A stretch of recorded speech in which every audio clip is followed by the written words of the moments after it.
دادم از پیشون که تاریخ به ما بده کدام ماه پتروپی خلاص میشه مثلا چی وقت دقیق مثلا این است که پتروپی Αυτός μας είπε, δεν ξέρω εγώ πότε θα ξεκινήσει, ο Υπουργός μόνο, το Υπουργείο.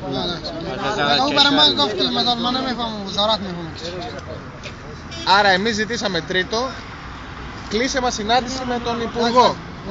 Ότι θέλουμε συνάντηση εμείς με τον Υπουργό.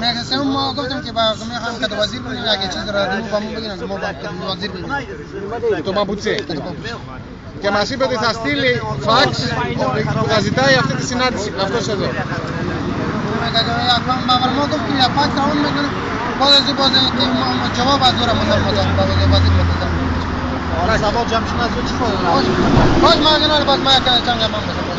Τέταρτο, ζητήσαμε να αλλάξει η διαδικασία ασύλου και να μπορεί να πάρει άσυλο όποιος είναι από το Αφγανιστάν ή όποιος είναι από το Ιράν, χωρίς να χρειάζεται να δείξει απόδειξη ότι έχει κάποιο πρόβλημα προσωπικά.